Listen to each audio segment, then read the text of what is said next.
Guys welcome back once again to the next video. Class 11th accounts के अंदर basic accounting terms के अंदर हम सीखने जा रहे हैं बहुत ही relevant important terms. Bills receivable, bills payable, bills of exchange के रेस्पेक्ट में ये टर्म्स एक शानदार एग्जांपल के साथ हम समझेंगे। देखिएगा बच्चों, बोर्ड पर ध्यान लगाइएगा आप। ये है एक्स वाई जेड लिमिटेड, ठीक है। एक्स वाई जेड लिमिटेड है। इन्होंने क्या किया है, गुड्स को सेल किया है। 50,000 रुपीज के गुड्स सेल किए हैं मिस्टर जय को। समझना क्या हुआ। फर्स्ट स्टेप ये है कि एक्स वाई जेड लिमिटेड ने 50,000 के गुड्स सेल किए हैं। किसे? मिस्टर जय को। मिस्टर जय ने सर 20,000 का तो पेमेंट कर दिया बच्चों। तो 20,000 जो पेमेंट कर दिया वो तो हो गई सर कैश ट्रांजेक्शन। जैसा कि हम जानते हैं ये हो गई हमारी कैश ट्रांजेक्शन। जितना पैसा दे दिया वो तो सर हो गई कैश ट्रांजेक्शन। और जितना पैसा देना बाकी है 30,000, जितना पैसा देना बाकी है वो हो गई सर हमारी क्रेडिट ट्रांजेक्शन, मतलब उधारी। हाँ जी, 50,000 का गुड्स हमने खरीदा है, 20,000 का हमने पेमेंट्स कर दिया है और 30,000 का हमें पेमेंट करना बाकी है। 30,000 से मिस्टर जय जो हैं ये 30,000 से बन जाएंगे सर डेटर। जो पैसा इन्होंने देना बाकी है एक्स वाई जेड लिमिटेड को, उतने से बन जाएंगे हमारे डेटर, मतलब एक्स वाई जेड लिमिटेड के डेटर। और एक्स वाई जेड लिमिटेड कहलाएगी यहां पर क्रेडिटर। आई बात समझ में? डेटर क्रेडिटर हम पढ़ चुके हैं, उसको यहां एग्जांपल से मैं रिलेट कर रहा हूं। हमने गुड्स सेल किया है, एक्स वाई जेड लिमिटेड ने गुड्स सेल किया जय को 50,000 रुपीज का। मिस्टर जय ने 20,000 का उसमें पेमेंट कर दिया, वो थी कैश ट्रांजेक्शन। जो पैसा गुड्स की खरीद के रेस्पेक्ट में दिया जाना बाकी है उतने से मिस्टर जय बन जाएंगे डेटर। आई बात समझ में? अब देखो, एक्स वाई जेड लिमिटेड ने पूछा कि सर ये जो पैसा है 30,000 ये आप कब पे करोगे? तो मिस्टर जय ने कहा कि मैं प्रॉमिस करता हूं आपको 2 महीने के बाद इसका मैं पेमेंट कर दूंगा, ठीक है। अब एक्स वाई जेड लिमिटेड को विश्वास नहीं है कि मिस्टर जय उसका समय पर पेमेंट करेगा, ठीक है। एक्स वाई जेड लिमिटेड को बिल्कुल भी विश्वास नहीं है सर कि जय उसका पेमेंट 20,000 का पेमेंट 2 महीने के बाद कर देगा। आई बात समझ में? तो अब एक्स वाई जेड लिमिटेड ने कहा मिस्टर जय से कि मुझे आप पर विश्वास नहीं है, आप 2 महीने बाद पेमेंट करोगे। तो जय ने कहा कि क्या कर सकते हैं सर बताइए। तो एक्स वाई जेड लिमिटेड ने कहा कि मैं एक बिल लिख देता हूं आपके नाम। मैं 2 कॉपी में एक बिल बनाऊंगा, 2 कॉपीज में एक बिल बनाऊंगा सर, ठीक है। 2 copies of bills drawn on mister जय, ठीक है। 2 कॉपी में बनाया, पहली कॉपी तो ये रही सर और दूसरी कॉपी ये रही, ठीक है। अब उस बिल के ऊपर इन्होंने एक लैंग्वेज लिखी। लैंग्वेज लिखने वाला कौन है? जो बिल लिख रहा है। बिल कौन लिख रहा है? ड्रोअर, DRAWER, ड्रोअर। ड्रोअर के द्वारा बिल लिखा जा रहा है। ड्रोअर कौन है? क्रेडिटर, जिसे पैसा लेना है, जिस व्यक्ति को पैसा लेना है वो ही बिल लिखता है सर, ठीक है। तो एक्स वाई जेड लिमिटेड ने बिल लिखे 2 कॉपीज में, उसमें लैंग्वेज मिस्टर जय की है। मतलब लैंग्वेज वो किस तरह से लिख रहे हैं देखो आप, कि I Mister Jay promise to pay ₹30,000 after 2 month on this date, specify कर दी जाती है यहां पर फ्यूचर डेट। और एक्स वाई जेड लिमिटेड ने अपने साइन भी कर दिए, मिस्टर जय के साइन के लिए जगह छोड़ दी दोनों कॉपीज पर, ठीक है। बिल लिखा किसने? क्रेडिटर ने, जिसे पैसा लेना है।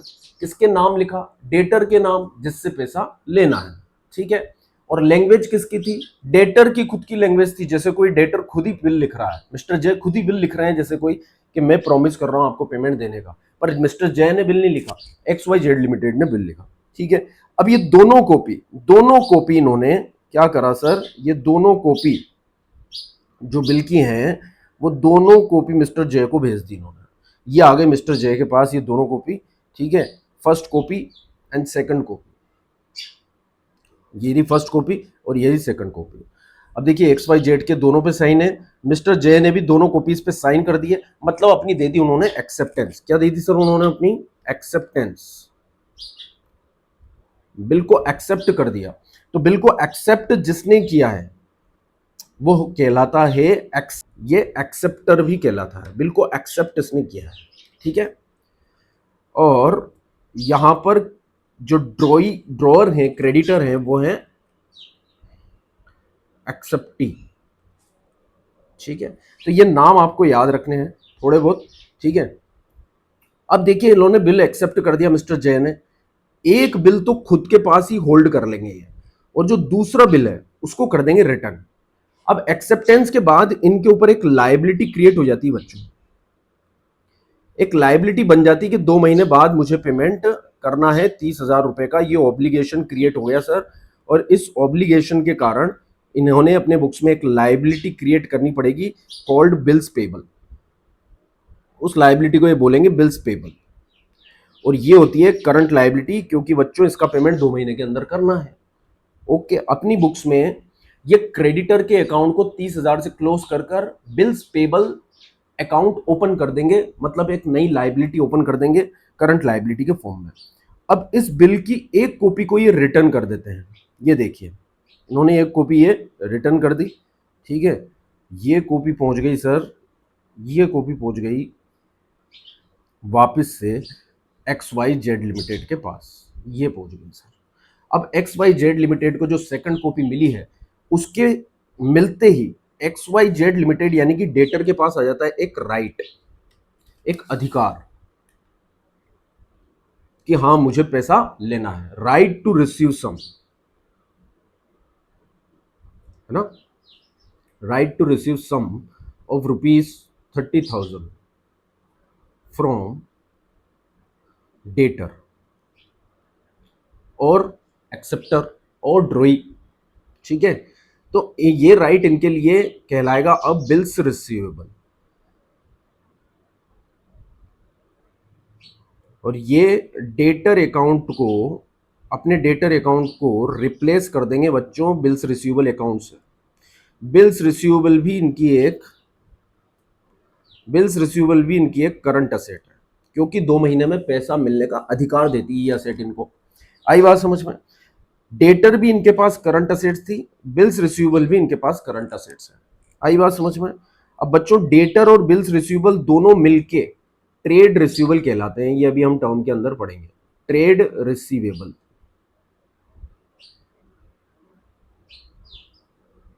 Trade receivable equals to debtors plus bills receivable, ठीक है। और यदि इधर बात करें हम, तो मिस्टर जय के लिए XYZ लिमिटेड था क्रेडिटर, क्योंकि पैसा देना बाकी था। तो ट्रेड पेबल एक टर्म बनती है, यदि मिस्टर जे के पॉइंट ऑफ व्यू से हम बात करें तो trade payable equal to creditors plus bills payable. मतलब बिल्स के रेस्पेक्ट में जो पैसा देना बाकी है, मान लीजिए 30,000, और कुछ पैसा क्रेडिटर के रेस्पेक्ट में देना बाकी है 20,000, तो ट्रेड पेबल मान लीजिए होगा इनके 50,000। आई बात समझ में? ठीक है। वैसे यहाँ पर कैश ट्रांजेक्शन थी, इसलिए क्रेडिटर क्रिएट नहीं हुए थे। आई होप सो बात समझ में आ गई होगी। बिल्स रिसीवेबल और बिल्स पेबल का ये फंडा आपको समझ में आ गया होगा। अब नोट्स पे पढ़ लेते हैं बच्चों, एक बार इसको नोट कर लेना आप स्क्रीनशॉट लेकर, ठीक है, साफ साफ, ठीक है बच्चों। नोट्स में चलते हैं, पढ़ते हैं क्या कहता है। When goods or services are extended on credit terms instead of immediate cash settlement, कुछ पैसा कैश में आपने पे कर दिया, कुछ डेफर कर दिया, यानी कि फ्यूचर में आप उसको पे करोगे, तो क्रेडिट इंस्ट्रूमेंट और obligation is initiated instead of accounting frameworks. तो बच्चों ये एग्जांपल मैंने वही लिया है, ठीक है, जो अभी हमने सॉल्व किया था, ठीक है। 20,000 का कैश सेटल कर दिया गया, मिस्टर जय बायर थे यानी कि डेटर थे, रिमेनिंग 30,000 के लिए जो क्रेडिट था, मिस्टर जय ट्रेड डेटर बन चुके हैं, और फिर इस लाइबिलिटी को सेटल करने के लिए बिल्स ऑफ एक्सचेंज लिखा गया मिस्टर जय के नाम पर, ठीक है। मिस्टर जय ने उसे एक्सेप्ट किया, तो प्रॉमिस बन गया उनका कि 30,000 वो स्पेसिफिक फ्यूचर डेट पर पे करेंगे। 2 कॉपीज में बिल लिखा गया था, एक कॉपी क्रेडिटर के पास रहती है, ठीक है, और एक कॉपी डेटर के पास होती है। जो कॉपी क्रेडिटर के पास होती है वो बिल्स रिसीवेबल कहलाती है, और जो कॉपी डेटर के पास होती है वो बिल्स पेबल कहलाती है। आई मस्ट से आपको डेटर और क्रेडिटर अच्छे से समझ में आ गया होगा। तो trade debtor represents the individual persons या फिर कोई कमर्शियल फर्म्स हो सकती है, to whom the goods have been sold और operational services have been rendered on credit. देखिए, डेटर का मतलब वो व्यक्ति है जिसे आपने गुड्स उधारी पर बेचा है या सर्विसेज उधारी पर दी है, जिसका पैसा अभी मिला नहीं है, ठीक है, कॉरेस्पॉन्डिंग पेमेंट मिलना बाकी है।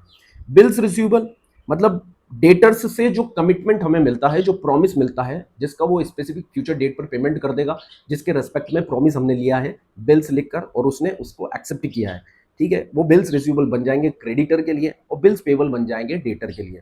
तो the person who draws the instrument, drawer यानी कि बिल लिखने वाला तो डेटर ही क्रेडिटर ही होता है बच्चों, हमने पढ़ लिया था। Upon receiving the explicit sign acceptance from the persons to whom और होम इट इज ड्रॉन, मतलब डेटर ने अपनी एक्सेप्टेंस उस पर दे दी है और उस एक्सेप्टेंस के बाद वो बन जाता है bills receivable. I hope so बात समझ में आ गई होगी। ट्रेड पेबल की बात करें हम, उसी तरह से ट्रेड रिसीवेबल की तरह से ट्रेड पेबल। ट्रेड पेबल का मतलब जब हमने गुड्स क्रेडिट पर परचेस किया है, आई बात समझ में, तो हमें जिसका पेमेंट करना बाकी है वो हमारा कहलाता है क्रेडिटर। और क्रेडिटर के द्वारा लिखे गए बिल्स को एक्सेप्ट करने के बाद जितना कमिटमेंट हम उसे स्पेसिफिक फ्यूचर डेट पर पेमेंट के लिए दे चुके हैं वो हमारे लिए कहलाएगा बिल्स पेबल। तो क्रेडिटर और बिल्स पेबल मिलकर ही ट्रेड पेबल कहलाते हैं बच्चों। आई बात समझ में। तो यहां पर देख लीजिए आप, trade payable, the terms net economic amount payable by the enterprises on accounts of the goods purchased and operational services taken in the normal operating cycle of the business. Normal course of business में हमने जो goods उधारी पर खरीदे हैं, जिस व्यक्ति से हमने गुड्स उधारी पर खरीदे हैं वो व्यक्ति हमारे लिए क्रेडिटर कहलाता है। हमने शानदार हैंड रिटन नोट्स में चीजें पहले ही पढ़ ली है, हम रिवीजन कर रहे हैं उसका, ठीक है। पर ट्रेड पेबल क्या कहलाता है? क्रेडिटर प्लस बिल्स पेबल, ठीक है। ये ट्रेड क्रेडिटर भी हम देख चुके हैं, बिल्स पेबल भी हम देख चुके हैं, ठीक है। अब ये अकाउंटिंग इक्वेशन देख लीजिए एक बार आप, बैलेंस शीट का फॉर्मेट आप देख लीजिए क्योंकि ये बहुत रेलेवेंट है। बैलेंस शीट टी फॉर्म में देखा जाए तो एक तरफ होती है बच्चों असेट और एक तरफ होती है लाइबिलिटीज, ठीक है। अब असेट्स भी हमने जैसा पढ़ा था दो तरह की होती है, लॉन्ग टर्म असेट्स जिसे नॉन करंट असेट्स भी बोलते हैं, जिसमें फिक्स असेट्स आती है और टेंजिबल असेट्स आती है बच्चों। इसके बाद असेट साइड में और क्या क्या होता है सर? असेट साइड में दूसरी असेट होती है करंट असेट्स, जिसमें शॉर्ट लिव्ड ऑपरेटिंग आइटम्स आते हैं। बहुत सारी चीज़ें करंट असेट में हमने देखी थी, जिनका पैसा एक साल के अंदर मिल जाएगा वो सब करंट असेट है, जिसमें हमने देखा था स्टॉक भी एक करंट असेट है सर, ठीक है। और हमने क्या देखा था बच्चों बताओ? डेटर अभी हमने पढ़ा, कल हमने पढ़ा था डेटर, ठीक है। बिल्स रिसीवेबल हमने आज पढ़ लिया कि बिल्स रिसीवेबल भी करंट असेट है सर। कैश भी बच्चों एक करंट असेट है ना। और बैंक का बैलेंस भी बच्चों एक करंट असेट है। ये कुछ एग्जांपल्स हो गए करंट असेट्स के ईटी से, ठीक है बच्चों। प्रीपेड एक्सपेंसेस भी करंट असेट होती है, वो बाद में देखेंगे आप। तो दो चीज़ें मिलकर यहाँ पर बनती है टोटल असेट्स, ठीक है, non current asset plus current assets. अब यदि लाइबिलिटी की बात करें तो बच्चों दो तरह की लाइबिलिटी होती है। एक होती है इंटरनल लाइबिलिटी जिसे कैपिटल भी बोलते हैं और जिसके अंदर रिजर्व्स एंड सरप्लस जुड़ा होता है। कुल मिला के इंटरनल लाइबिलिटी दो चीज़ों से मिलकर बनी होती है, एक तो ओनर की कैपिटल, एक तो ओनर ने जो पैसा लगा रखा है, plus reserves and surplus, reserves and surplus का जो पैसा है, मतलब प्रॉफिट का जो पैसा कैपिटल में आकर जुड़ा है, ठीक है। ये देखिए हमने प्रॉफिट इसमें जोड़ दिया, accumulated profit, retained earning, reserves and surplus, मतलब बिजनेस जो भी पैसा कमाता है ओनर के द्वारा लगाई हुई कैपिटल पर, वो सब प्रॉफिट होता है। और वो भी बिजनेस के लिए एक इंटरनल लायबिलिटी है जो कि बिजनेस के द्वारा ओनर को पे की जाएगी।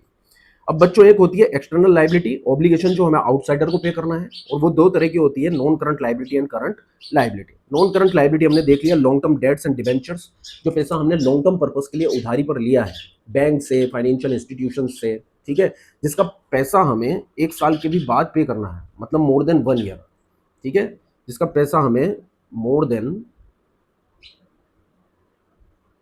1 year, after more than 1 year, ठीक है, पे करना है, तो वो कहलाएगी हमारी करंट, नॉन करंट लायबिलिटी। और यदि हमें payment within balance sheet date से विद इन 1 ईयर ही पे करना है तो बच्चों वो हमारी करंट लायबिलिटी है। ये टोटल आउटसाइडर्स ऑब्लिगेशन कहलाता है। आई बात समझ में? फिर लायबिलिटी हम ऑलरेडी देख चुके हैं हैंड रिटन नोट्स में, एक बार इसको रीड कर लीजिए। इंटरनल लायबिलिटी, एक्सटर्नल लायबिलिटी दो तरह की होती है। इंटरनल लायबिलिटी वो पैसा जो कि बिजनेस के द्वारा उसके ओनर को यानी कि प्रोप्राइटर को पे बैक करना है, इसके अंदर उसकी कैपिटल आती है और जो बिजनेस ने प्रॉफिट्स कमाए हैं, जनरेट किए हैं, वो भी आती है। आई बात समझ में, जो कि ओनर को पे किया जाएगा। एक्सटर्नल लाइबिलिटी में दो लाइबिलिटी आती है, नॉन करंट लाइबिलिटी और करंट लाइबिलिटी, ठीक है, जो आउटसाइडर्स को हमें सेटल करना है, ठीक है। ये सब चीजें हम देख चुके हैं। Non current liability, current liability, non current liability को लॉन्ग टर्म लाइबिलिटी बोलते हैं, करंट लाइबिलिटी को शॉर्ट टर्म लाइबिलिटी भी बोला जाता है।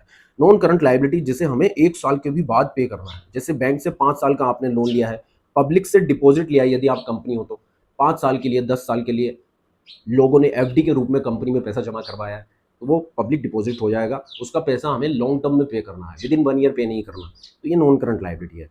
अब शॉर्ट टर्म लाइबिलिटी यानी कि करंट लाइबिलिटी यदि हम बात करें तो उसका पैसा हमें विद इन 1 ईयर ही पे कर देना है, सेटल कर देना है, यानी कि देखिए up to the closing date of next accounting year. यदि करंट अकाउंटिंग ईयर में आपकी कोई लाइबिलिटी क्रिएट होती है, यदि ये कोई ट्रांजेक्शन यहाँ पर होती है जिसका पेमेंट आपको, यदि हम बैलेंस शीट डेट पर उसका डिटर्मिनेशन करें तो यहाँ भी वो पैसा यदि आउटस्टैंडिंग है, ठीक है, और आप उसका पेमेंट अगले साल के खत्म होने से पहले पहले कर देंगे, तो बच्चों हम उसे यहाँ पर करंट लाइबिलिटी कहेंगे। और यदि उसका सेटलमेंट इसके भी बाद होगा, मतलब नेक्स्ट अकाउंटिंग ईयर के क्लोज होने के बाद होगा, ट्रांजेक्शन यहाँ हुई थी, अकाउंटिंग ईयर क्लोज यहाँ हुआ है, ठीक है, और हमें याद है कि इसका पेमेंट हम यहाँ करेंगे, मतलब नेक्स्ट अकाउंटिंग ईयर के क्लोज होने के बाद करेंगे, तो बच्चों वो नॉन करंट लाइबिलिटी कहलाएगी। हम एग्जांपल से इसे देख चुके हैं, करंट लाइबिलिटी और नॉन करंट लाइबिलिटी को। करंट लाइबिलिटी में ट्रेड क्रेडिटर्स आते हैं, बिल्स पेबल आते हैं, outstanding expenses, bank overdraft, cash credit, ये सब short term maturity of loan, ये सब करंट लाइबिलिटी में आते हैं।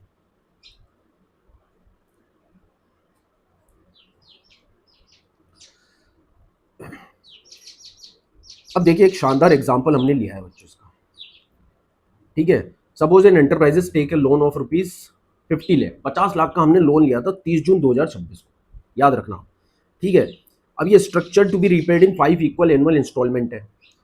5 लाख का ये लोन था, ज़्यादा हो गया ये, एक जीरो इसमें से काट लो बच्चों, ये 5 लाख का लोन, 5 लाख का 30 जून 2026 को इसे लिया गया है, और इसका पेमेंट हम 1 लाख पर ईयर करेंगे, ओके सर। तो यदि हम इसका एलोकेशन देखें corresponding to the balance sheet date, balance sheet date, तो फर्स्ट बैलेंस शीट डेट यहाँ से कहाँ पर खत्म होती है, 31 मार्च 2027 को फर्स्ट अकाउंटिंग ईयर क्लोज हो जाता है। तो देखिए नेक्स्ट इंस्टॉलमेंट आपकी ड्यू होती है कब, कब ड्यू होती है, 1 साल बाद। 1 साल बाद कब आएगा सर, यहाँ लोन लिया है आपने तो 30 जून 2027 को आएगा, और अकाउंटिंग ईयर आपका 31 मार्च 2027 को क्लोज हो चुका है। तो 1 लाख को आप क्या बताओगे, बैलेंस शीट डेट पर उस 1 लाख की इंस्टॉलमेंट जो आपको एक अगले साल के क्लोज होने से पहले पहले कर देनी है। देखिए नेक्स्ट अकाउंटिंग ईयर तो कब क्लोज होगा, 31 मार्च 2028 को क्लोज होगा, यदि यहाँ से देखें तो, ठीक है, और ये 30 जून 2027 को ही आपको पे करनी है। 1 लाख की इंस्टॉलमेंट को हम इसलिए करंट लाइबिलिटी बोलेंगे बच्चों, और रिमेनिंग को हम नॉन करंट लाइबिलिटी बोलेंगे, क्योंकि उसका पेमेंट हमें 28 के भी बाद करना है। अब नेक्स्ट अकाउंटिंग ईयर क्लोज होता है 31 मार्च 28 को। अब हम जानते हैं 31 मार्च 2028 को नेक्स्ट इंस्टॉलमेंट हमें 30 जून 2028 को पे करनी है। तो 30 जून 2028 तक जो हमें पे करना है वो है 1 लाख रुपीज़, और 1 लाख रुपीज़ को हम मान लेंगे बच्चों करंट लाइबिलिटी, और बाकी 3 लाख बन जाएगी हमारी नॉन करंट लाइबिलिटी। इसी तरह से 31 मार्च 2031 तक फाइनल 1 लाख का पेमेंट होगा, ठीक है, और फिर उसके बाद नॉन करंट लाइबिलिटी निल होगी 5 साल के बाद।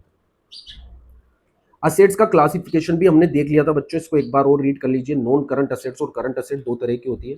असेट्स का मतलब सिंपल ही था, हम बहुत अच्छे डायग्राम के साथ इसको समझ चुके थे। जो भी प्रॉपर्टी ओनरशिप में होती है बिजनेस की, वो असेट्स कहलाती है, जो उसके बिजनेस के पोजीशन में होती है, जिससे बिजनेस को इकोनॉमिक बेनिफिट मिलेंगे। आई बात समझ में, लॉन्ग टर्म इकोनॉमिक बेनिफिट मिलेंगे। Anything which enables business to obtain the cash और economic benefit in future is called asset. ये शानदार डेफिनेशन है और आप नोट कर सकते हो, हमने हैंड रिटन नोट्स में लिख के लिए। यदि आपने अभी तक नहीं देखा तो प्रीवियस वीडियो जरूर देख लीजिए, उससे ही हेल्प मिलेगी आपको इन टर्म्स को और अच्छे से समझने में। हम दोबारा पढ़ रहे हैं इनको अभी नोट्स के साथ, ठीक है। नॉन करंट असेट और करंट असेट दो तरह की होती है। नॉन करंट असेट्स का मतलब जो कि नेक्स्ट अकाउंटिंग ईयर तक ही बेनिफिट नहीं देगी, उसके बाद भी देगी, मतलब 8 10 2 3 4 5 साल, कई सालों तक बेनिफिट देगी। तो लॉन्ग टर्म फिजिकल और non physical resources held for continuous long term use for the business operation for core purpose of production of goods and services not meant for sale. हाँ, नॉन करंट असेट में हमने कहा था कि इसे बेचने के लिए हम नहीं रखते हैं, बल्कि बिजनेस में लॉन्ग टर्म बेनिफिट जनरेट करने के लिए ये असेट्स खरीदी जाती हैं, और अगले साल तो इन्हें बेचना ही नहीं है हमें, कई सालों तक हम इसे होल्ड करेंगे और बिजनेस में बेनिफिट डिराइव करेंगे। दो तरह की होती है, टेंजिबल और इंटेंजिबल। टेंजिबल जिसको टच और फील कर सकते हो आप, जैसे लैंड, मशीनरी, प्लांट, प्रॉपर्टी, ठीक है, computer, motor vehicle, office furniture. ऐसा खर्चा वन टाइम एक्सपेंडिचर जिसको कैपिटल एक्सपेंडिचर भी बोलते हैं हम, और जिससे एंड्यूरिंग बेनिफिट मिलने वाले हैं, सालों साल बिजनेस में बेनिफिट जनरेट होने वाले हैं, जिसे हमने बेचने के लिए नहीं रखा है, बल्कि हमारे बिजनेस में ऑपरेटिंग एक्टिविटी को सपोर्ट प्रोवाइड करने के लिए हमने इन्हें रखा है। इंटेंजिबल एसेट्स का मतलब जिसको टच और सी तो नहीं कर सकते आप, बट उसके फाइनेंशियल वैल्यूज हैं बिजनेस में, एंड्यूरिंग बेनिफिट्स हैं, लॉन्ग टर्म बेनिफिट्स हैं। जैसे गुडविल हो गई, ट्रेडमार्क हो गया, इंटेंजिबल्स इंटेलेक्चुअल कॉपीराइट्स हो गए, ब्रांड नेम हो गए, सॉफ्टवेयर हो गया। आई बात समझ में? तो ये भी नॉन करंट एसेट्स है। कुछ करंट एसेट्स हमने पढ़ी थी एग्जाम्पल्स के साथ। करंट एसेट्स का मतलब जिन्हें हमने बेचने के लिए रख रखा है, जैसे क्लोजिंग स्टॉक्स, ठीक है, और which the management intended to convert into the cash within 1 year, और जिससे 1 साल के अंदर कैश जनरेट हो ही जाएगा। मैनेजमेंट का इंटेंशन ही ऐसा है। जैसे कि डेटर्स, डेटर्स का मतलब ऐसे व्यक्ति जिनसे 1 साल के अंदर पैसा मिल जाना निश्चित है, 2 महीने, 3 महीने, 4 महीने की क्रेडिट पर जिन्हें गुड्स बेचे जाते हैं। आई बात समझ में? क्लोजिंग स्टॉक जिन्हें बेचने के लिए रखा है, इस साल नहीं बिक पाए, अगले साल बिक जाएंगे। कैश, तो कैश में कन्वर्टिबल या कैश इक्विवेलेंट तो करंट एसेट होती है, बैंक भी कैश में कन्वर्टिबल है। प्रीपेड एक्सपेंसेस, बिल्स रिसीवेबल आपको समझ में आ गया होगा। प्रीपेड एक्सपेंसेस हम नेक्स्ट चैप्टर के साथ समझेंगे, जनरल एंट्री के साथ, ठीक है। और short term investment, short term investment मतलब ऐसे इन्वेस्टमेंट जो हमने मैक्सिमम 1 साल के लिए रखे हैं, 1 साल के बाद हम उन्हें नहीं रखने वाले हैं या फिर कैश में कन्वर्ट करने वाले हैं। फिक्टिशियस असेट्स, प्रीवियस वीडियो देख लेना, बहुत बेहतरीन तरीके से हमने इसको समझा था, प्रीवियस वीडियो के सबसे लास्ट में हमने इसे समझा था। तो ये बात भी आपको क्लियर हो गई। अब बच्चों, ये हमारी जो बेसिक टर्म्स ऑफ अकाउंट्स है ये खत्म होने वाली है। यहाँ पर ये लास्ट चल रहा है इसका रिसिप्ट्स, ये मेन चीज है, थोड़ा सा ध्यान रखना आप। रिसिप्ट्स की यदि हम बात करें, रिसिप्ट्स का क्लासिफिकेशन, जैसे कि एक्सपेंडिचर्स दो तरह के थे, कैपिटल रेवेन्यू और एक डेफर्ड रेवेन्यू। रिसिप्ट दो तरह की होती है, कैपिटल और रेवेन्यू रिसिप्ट्स। रेवेन्यू रिसिप्ट्स ऐसी रिसिप्ट्स जिसको जनरेट करने के लिए, जिसे कमाने के लिए ही बिजनेस किया जा रहा है। आई मस्ट से, मतलब हम ये इनकम और इनफ्लो नहीं होता तो बिजनेस ही नहीं होता सर। जैसे कि ये आर्टिकल है, हम बेचने के लिए ही बिजनेस कर रहे हैं, तो इसे बेचने से जो पैसा मिलेगा वो रेवेन्यू रिसिप्ट है। आई बात समझ में? ये ऐसी रिसिप्ट्स होती हैं जो बिजनेस की ऑपरेटिंग एक्टिविटी को चलाने के लिए जरूरी हैं, या फिर ये रिसिप्ट नहीं होगी तो बिजनेस के ऑपरेटिंग एक्सपेंसेस को मीट आउट नहीं कर सकते हम। मतलब बिजनेस में अकाउंट्स के मैचिंग कॉन्सेप्ट को बैलेंस करने के लिए पैसा आना जरूरी है, या फिर आई मस्ट से आते रहना जरूरी है। रेगुलर बेसिस पर ये पैसा बिजनेस की एक ऑपरेटिंग साइकिल में, एक अकाउंटिंग ईयर के अंदर रेकरिंग बेसिस पर, लगातार बेसिस पर सर्कुलेट होता रहता है, आता रहता है, इनफ्लो होता रहता है, या फिर इसे कमाने के लिए बिजनेस के अंदर मेनली एफर्ट्स किए जाते हैं। ये इनकम जनरेट करने के लिए ही बिजनेस सारे प्रयास करता है, रात दिन एक कर देता है सर। आई बात समझ में? ये है revenue receipts. Inflow derived directly from the core operating activity, purpose ही यही है सर, इसे ही कमाना है। जैसे कि सेल्स, डायरेक्ट इनकम। अब ये दो तरह की होती है, एक होती है डायरेक्ट इनकम और एक इनडायरेक्ट इनकम। डायरेक्ट इनकम का मतलब जो गुड्स आप बेचने के लिए खरीदे हो, उसे बेचने से जो इनकम आप कमाओगे या रिसिप्ट से जनरेट करोगे, वो होगी सेल्स, और वो ही केवल एक डायरेक्ट इनकम होती है। सेल्स ही एक डायरेक्ट इनकम होती है। किसे बोलते हैं बच्चों सेल्स? बताओ। गुड्स जो हमने बेचने के लिए खरीदे हैं और उन्हें बेचकर जो हम पैसा बनाते हैं या रेवेन्यू जनरेट करते हैं, वो कहलाती है सेल्स। मतलब डायरेक्ट गुड्स को बेचने से जनरेट होने वाला रेवेन्यू ही डायरेक्ट इनकम कहलाता है और रेवेन्यू रिसिप्ट कहलाता है। हम उठा के इसे फाइनल अकाउंट्स में, ट्रेडिंग अकाउंट में राइट ऑफ कर देते हैं। आई बात समझ में? पढ़ चुके थे हम। इनडायरेक्ट इनकम मतलब गुड्स जिसमें आप डील करते हो उसको बेचकर जनरेट करने वाली इनकम के अलावा जितने भी बिजनेस में 1 साल के दौरान रेगुलर बेसिस पर इनकम जनरेट होती है। जैसे हमारी प्रॉपर्टी थी बच्चों, है ना, उसका एक पोर्शन वेकेंट था और वो हमने रेंट पर दे दिया, किराए पर दे दिया, ठीक है। 10,000 रुपीज पर मंथ के रेंट पर हमने उसको लेट आउट कर दिया, तो ये 10,000 रुपये जो महीने पर मंथ इनकम हमारे बिजनेस में जनरेट होगी बच्चों, ये एक इनडायरेक्ट इनकम होगी। आई बात समझ में? और रेगुलर बेसिस पर जनरेट होगी। बिजनेस में डिविडेंड, हमने इन्वेस्टमेंट किया है शेयर्स में, स्टॉक्स में, और उस पर जो रिटर्न मिलता है, उस पर जो डिविडेंड मिलता है, रेगुलर बेसिस का मिलता है, ठीक है, वो हमारी सेल्स नहीं है, क्योंकि गुड्स को बेचकर हमने वो इनकम नहीं कमाई है। सर्विसेज जिसमें हम डील करते हैं उसको रेंडर कर कर हमने वो इनकम नहीं कमाई है, ठीक है। हाँ, वो इनकम हमें रेगुलर बेसिस पर होती तो है, इसलिए इनडायरेक्ट इनकम है। और हम उसे P&L के अंदर राइट ऑफ कर देंगे बच्चों। रेंटल इनकम हो गया, इंटरेस्ट इनकम हो गया, डिविडेंड इनकम हो गया। अब ये इंटरेस्ट और डिविडेंड में क्या डिफरेंस है समझो। जब हम स्टॉक्स में इन्वेस्टमेंट करते, शेयर्स में इन्वेस्टमेंट करते हैं तो हमें रिटर्न मिलता है डिविडेंड, और यदि हम डिबेंचर्स में इन्वेस्टमेंट करते हैं या फिर हम पब्लिक डिपॉजिट्स देते हैं, है ना, लोन देते हैं, तो उस पर हमें जो रिटर्न मिलता है वो कहलाता है इंटरेस्ट। लोन देना भी एक असेट है बच्चों। लोन भी दो तरह के होते हैं, शॉर्ट टर्म लोन और लॉन्ग टर्म लोन। यदि हमने लॉन्ग टर्म लोन दिए हैं तो हमें इंटरेस्ट रेगुलर बेसिस पर जनरेट होगा, वो भी हमारी एक इनडायरेक्ट इनकम है। आई बात समझ में। बैंक के लिए इंटरेस्ट एक डायरेक्ट इनकम है। क्यों? क्योंकि बैंक का काम ही लोन देने का है बच्चों। लोन देना ही उसकी सेल्स है। आई बात समझ में। लोन प्रोवाइड करना ही उसकी मेन ऑपरेटिंग एक्टिविटी है, तो उसके लिए सेल्स है। आई बात समझ में। बैंक में यदि आप सेल्स डिपार्टमेंट ढूंढोगे तो आपको सेल्स में आपको लोन और एडवांसेस वाले ही मिलेंगे। आई बात समझ में। तो वो सेल्स में कैटेगराइज होता है, और इंटरेस्ट इनकम जो मिलती है वहां से, आई बात समझ में, वो उसकी मेन कोर एक्टिविटी की इनकम कहलाती है, सेल्स। ओके, डायरेक्ट इनकम कहलाती है। पर यदि हमारा बिजनेस लोन देने का नहीं है, एडवांसेस देने का नहीं है, और हमने यदा कदा बिजनेस में लोन दे दिया, या फिर सपोर्ट एक्टिविटी के रूप में हम लोन दिया करते हैं आउटसाइडर्स को, कई कंपनीज दिया करती हैं, तो जो रेंटल इनकम, जो इंटरेस्ट इनकम जनरेट होती है वो इनडायरेक्ट इनकम कहलाती है। कमीशन रिसीव्ड, फीस रिसीव्ड, बच्चों सेल्स को छोड़कर जितनी भी रेगुलर नेचर की या रेकरिंग नेचर की इनकम बिजनेस में होती है, जो हर साल होती है, बार बार होती है, कई बार होती है, वो सब इनडायरेक्ट इनकम कहलाती है बच्चों, और उसे प्रॉफिट एंड लॉस अकाउंट के अंदर हम राइट ऑफ कर देते हैं। एक होती, ये तो हो गई रेवेन्यू रिसिप्ट। तो रेवेन्यू रिसिप्ट कितने तरह की हुई बच्चों, बताओ मुझे। रेवेन्यू रिसिप्ट कितने तरह की हुई सर? यदि हम रेवेन्यू रिसिप्ट्स की बात करें,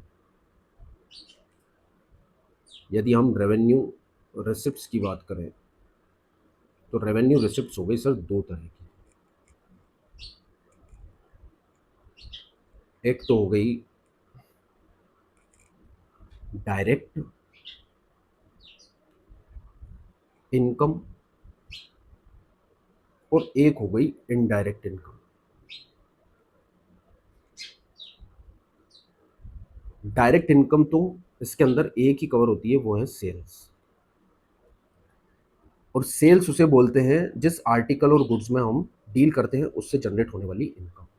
और इनडायरेक्ट इनकम भी बिजनेस में बहुत सारी हो सकती है, ठीक है। इनडायरेक्ट इनकम जैसे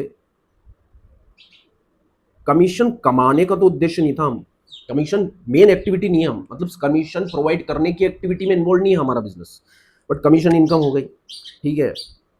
प्रॉपर्टी से रेंट की इनकम रिसीव हो गई, इंटरेस्ट की इनकम रिसीव हो गई, ठीक है, डिविडेंड मिल गया। तो ये भी इनकम क्या है बच्चों, सालों साल मतलब हर साल होती है ये इनकम भी। फीस हो गई, ठीक है। तो बच्चों ये इनडायरेक्ट इनकम है, इन्हें हम प्रॉफिट एंड लॉस अकाउंट के अंदर राइट ऑफ करते हैं। और यदि बात करें डायरेक्ट इनकम की, तो डायरेक्ट इनकम बच्चों जो कि होती है सेल्स, उसे हम ट्रेडिंग अकाउंट के अंदर राइट ऑफ करते हैं। आई होप सो बात समझ में आ गई होगी।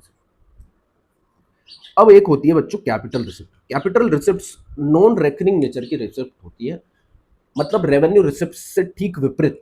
कैपिटल रिसिप्ट हर साल नहीं होती है, रेकरिंग नेचर की नहीं होती है, या आई मस्ट से इस इनकम को जनरेट करने के लिए हम बिजनेस नहीं कर रहे हैं। जैसे कि हमने असेट्स खरीदी थी 10 साल के लिए, प्लांट मशीनरी, है ना, ऑटोमोबाइल के बिजनेस में हम, ठीक है, ऑटोमोबाइल मैन्युफैक्चरिंग में हमने मैन्युफैक्चरिंग के लिए एक मशीन खरीदी। उस मशीन की लाइफ थी 10 ईयर्स। तो 10 साल से पहले तो उसे बेचने का हमारा कोई इरादा नहीं है। आई बात समझ में। अब उसकी यूजफुल लाइफ खत्म हो चुकी है, 10 साल खत्म हो चुके हैं, तो 10 साल बाद तो आपको उसे बेचना पड़ेगा।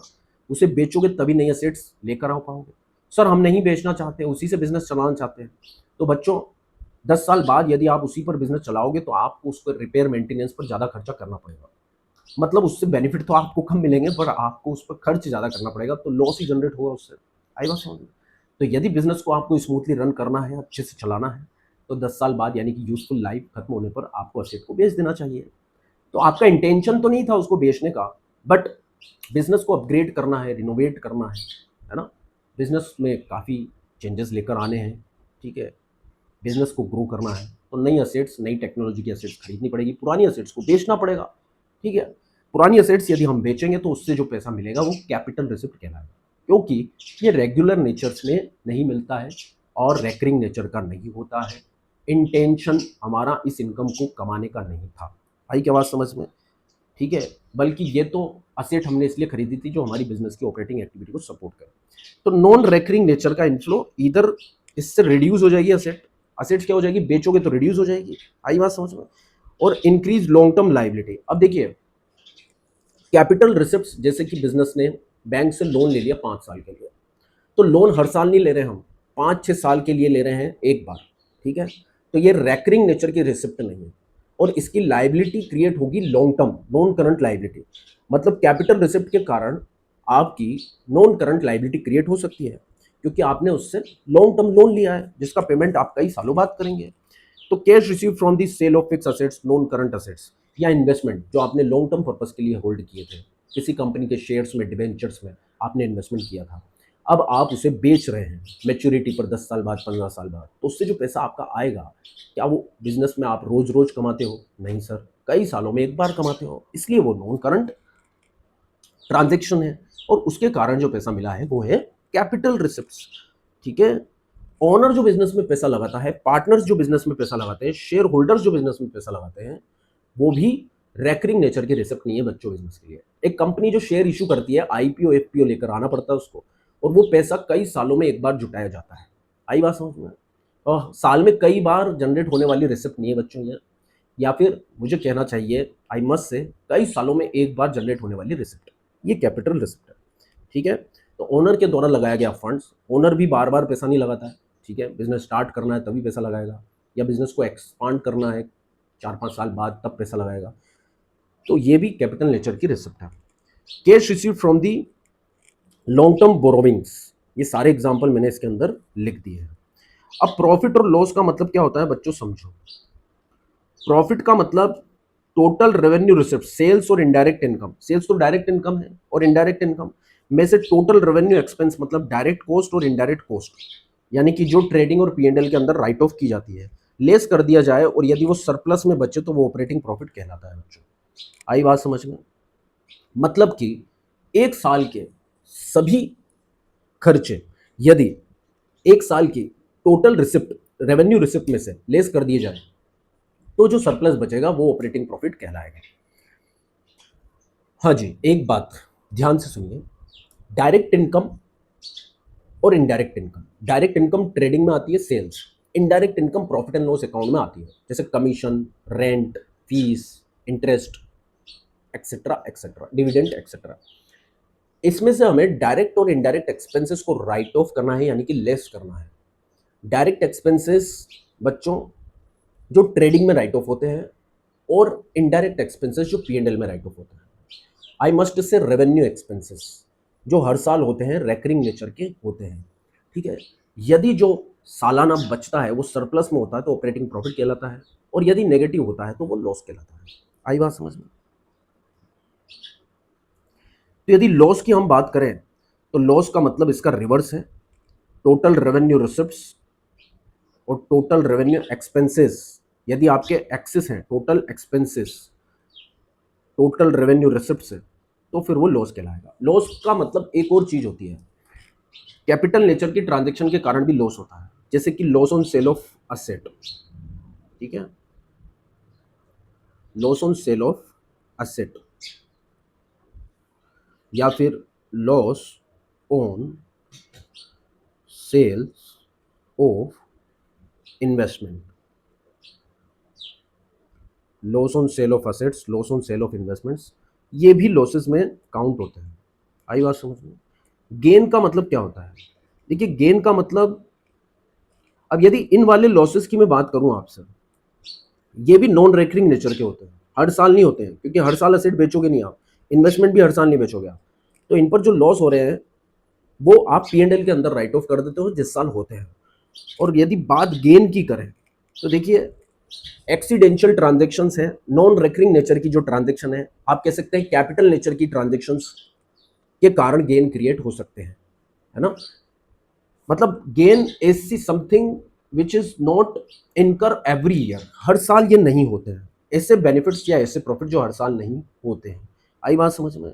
जैसे कि असेट्स को बेचा आपने तो गेन हो गया, profit on sale of assets आप कह सकते हैं, profits on sale of asset या फिर इन्वेस्टमेंट्स, इन्वेस्टमेंट को बेचकर जो प्रॉफिट हुआ आपको, वो भी गेन है आपका। आई बात समझ में? ठीक है। अब देखो कई बार बिजनेस में कुछ इंसिडेंशियल गेन्स भी हो जाते हैं, ठीक है। ये तो देख लिया हमने, सेल ऑफ ओल्ड असेट्स, वो win of court cases. Business पर कोई कोर्ट केस चल रहा है, अब वो हार भी सकते हो, आप जीत भी सकते हो। आपको संभावना नहीं थी कि जीत जाओगे, या आपको संभावना नहीं थी कि आप हार जाओगे, केस चल रहा है 4 5 6 साल में उसका सेटलमेंट हुआ, तो ये तो निश्चित था कि हर साल ये इनकम होती नहीं है, क्योंकि हर साल कोर्ट केस होते नहीं है और हर साल हम जीतते भी नहीं है, या इस इनकम को कमाने के लिए या इस गेन को जनरेट करने के लिए हम बिजनेस कर भी नहीं रहे। तो ये नॉन रिकरिंग है, एक्सीडेंशियल है। आई बात समझ में?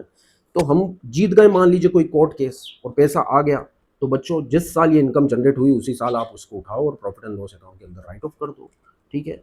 ये हो जाएगा gain on sale of, winning from lottery, है ना, स्वैप्स, क्रॉसवर्ड पजल, गेम्स और गैम्बलिंग स्पेकुलेशन के कारण जो पैसा आपने जीता है वो भी आपका गेन है, उसे भी आप जिस साल हुआ है उसी साल प्रॉफिट एंड लॉस अकाउंट के अंदर राइट ऑफ कर लीजिए। रिपोर्टिंग का रूल क्या है? देखिए reporting rule, gains are written off and recognise inside the profit and loss account as a indirect income, इन्हें इनडायरेक्ट इनकम हम मानते हैं। तो बच्चों ये हो गई हमारी बेसिक टर्मिनोलॉजी पूरी तरह से फिनिश आज के लेक्चर में। ये 3 पार्ट्स में बेसिक टर्म्स ऑफ अकाउंट्स बहुत अच्छे से कवर हो चुकी हैं, ईच एंड एवरी एस्पेक्ट्स। जो छोटे मोटे एस्पेक्ट बचे हैं वो हम जनरल एंट्री वाले चैप्टर के साथ चालू करेंगे। फटाफट से हम ये बुक स्टार्ट करने वाले हैं डी के गोयल, और इसके एक एक प्रैक्टिकल क्वेश्चन हम करने वाले हैं। पहले डबल एंट्री सिस्टम, डेबिट और क्रेडिट के रूल्स को सीखेंगे बच्चों, ठीक है। फिर उसके बाद हम जनरल एंट्री स्टार्ट करेंगे और इसके एक एक क्वेश्चन को हम करेंगे। मिलते हैं नेक्स्ट वीडियो में, तब तक के लिए see you, take care, bye bye. इन वीडियोस को, इन तीनों वीडियो को आपको 2 से 3 बार जरूर देखना है, ताकि बेसिक टर्म बहुत स्ट्रांग हो जाए बच्चों, ताकि आगे हम जब स्टार्ट करें क्वेश्चंस को करना तो हमारा बेस स्ट्रांग हो और बहुत कॉन्फिडेंस के साथ हम क्लास को ले पाएं, आगे की पढ़ाई को कंटिन्यू कर पाएं। राधे राधे।